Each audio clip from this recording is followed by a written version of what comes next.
Hello everyone, it's Leanne Jago back again for Art and Soul Studio. Just creating another piece today called Embrace the Journey. Now it's come from the Soul Sisters Facebook group, their mood board for the month. So the quote on it is, difficult roads often lead to beautiful destinations. So, and it's all about texture as well. Texture's right up my alley. So let's see how this plays out, I guess you could say. So just using some Distress Oxide and Distress ink, just laid that down, put in some Lindy's magical markers, added some water, and then just smooshed it around on my page. So again, I'm just creating on a piece of mat board that's just an offcut from the picture framers. Something I like to play with the mat boards, because when I buy them, they're actually all in different sizes. So it's really quite fun to challenge yourself to use different sizes of things. So just got my brayer out and just with some Dina Wakley elephant in the heavy body, just rolling it on. It's an easy and fun way to create some texture within itself, just to use your brayer just with your paint. So at the moment I've just got down some DecoArt interference green and blue green in the fluid acrylic, and then in the Dina Wakley I've got turquoise and ocean. So I've just popped them down, just rolling it on, so you can see the texture that's creating in just that little quick area of background. So with this today I thought I'll create texture, but not chunky texture. I wanted to create subtle texture but lots of it. And then I've just got a piece of calico, just adhering it with some golden matte medium, and then cutting it to size. So I am going to put some layers on this one, as well as a couple of different products, all just giving us some more texture.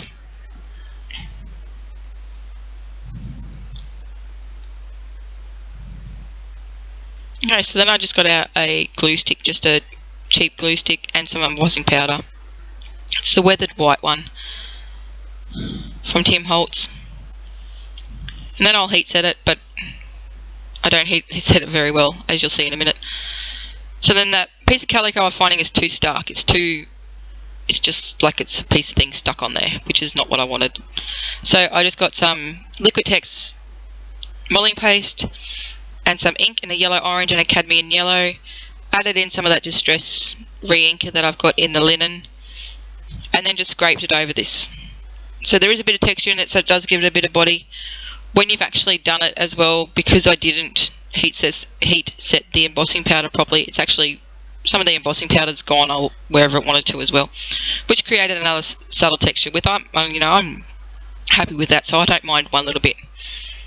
So then I've got some new stamps from Paper Artsy, and I just wanted to use one of those, and I'm just going to use it on a piece of baking paper, which is just I've got a few of these lying around, they're just sort of clean up sheets. So when I've been doing gel prints or just cleaning up my desk, I just wipe it with that.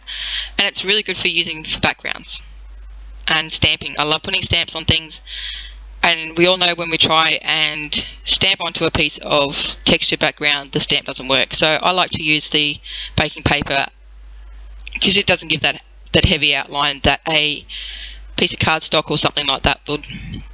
So I've just stamped it on there.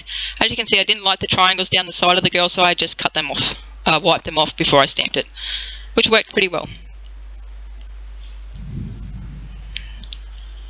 Okay, so I'm looking at my piece now. So the other main feature that I wanted to use in this piece was from 7 Gypsies, and it's an Architecture's hot air balloon. It's a mask, so it's actually sticky, but it peels off, so it's reusable. And then I'm just using the Liquitex modeling paste, just going around it, making it thicker in some parts and thinner in others. So this mask peels off, so the only part, so all the inside of that mask you don't see, if that makes sense. It's hard to explain. And then I'll just get out a Carabelle Studio stamp and press into the modeling paste, again just to create some subtle texture. So there you go, you can see the middle bit. Looks pretty cool. So now I'm just trying to position my lady, so I'll just rip it out, keep ripping down till I get where I want it to go, and then to be the right size, so you can still see the staples on the side, because I like those. And then I wanted some more, so I didn't want her just floating about there on the paper, on the page. So then I use, I got some doilies out, just one doily, but I picked one size, which just wasn't going to work, and some book paper.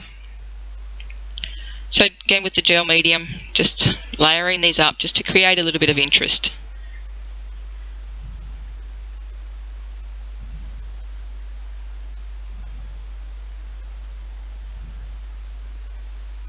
So you can see I kind of look and see where I'm going to put things, but I don't measure, I don't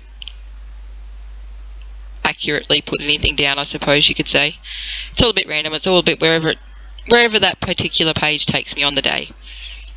So then I wanted another strip of calico just to ground her a little bit more. I found that she wasn't grounded, but then the calico was just going to be too stark again. So I just got some thread out, put down some gel medium, and then just wherever the thread come off, that's where it stayed.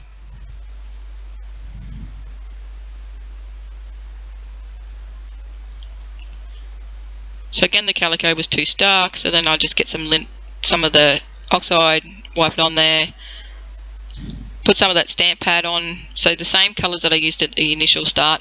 All the material list will be down in the below in the link, so have a look down there for any of the product descriptions. So even though I've created this texture just to stick on top of my background layer, I've actually incorporated so it wasn't so stark. I like to create pieces that are sort of have a cohesive feel about them, and not just things stuck in there just because you can.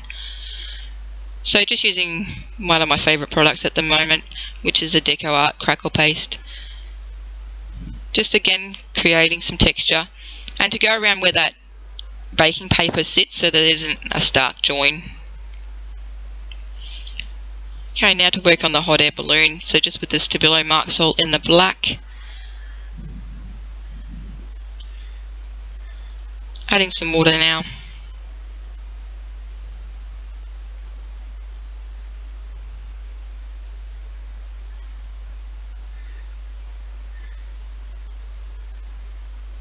So I do want the balloon to stand out, but not to be the only thing that you see. Now there is a little person, like the driver of the hot air balloon, I suppose you could call him, in there, and I wanted to make that quite stark, so that's why it's a bit blacker than some of the other parts. You will see that in the close-up.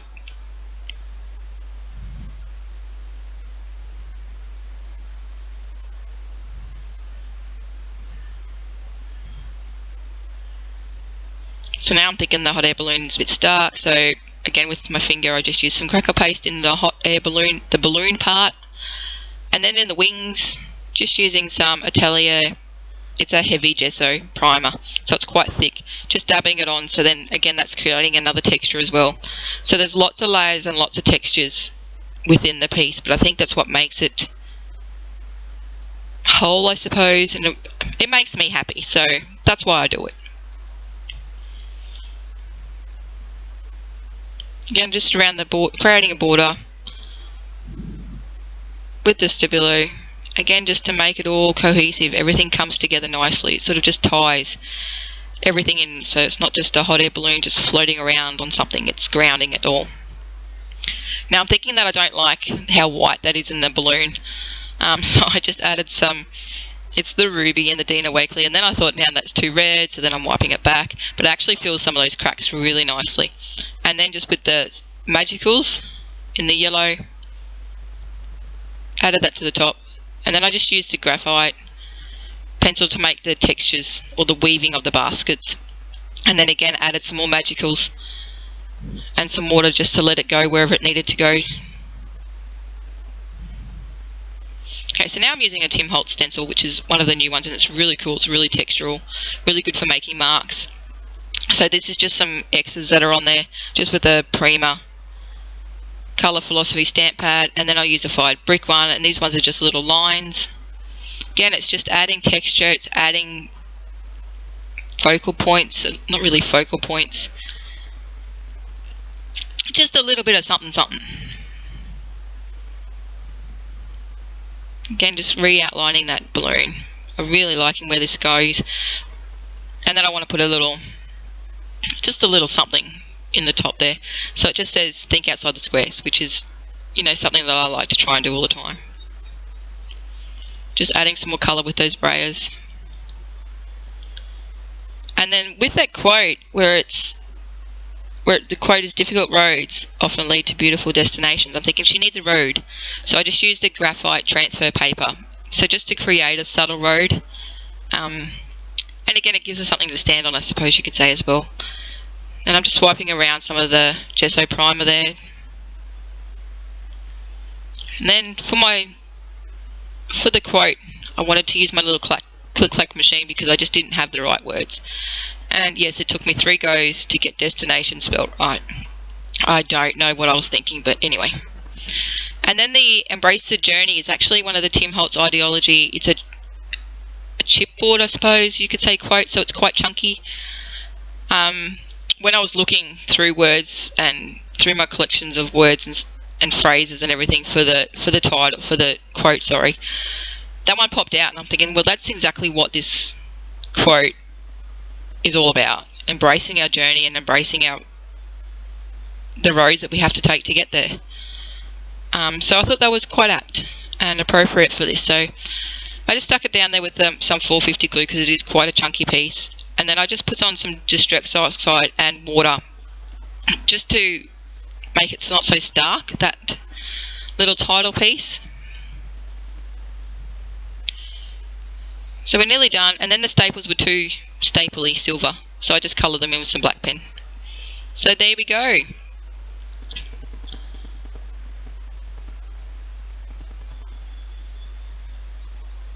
Lots of little subtle bits of texture, lots of fun, and the final piece there. So don't forget to visit Art and Soul Studio for your products. All the descriptions of all the products used will be down below in the comments. Please like, comment and subscribe. Thank you so very much for watching. Please give this little project a go.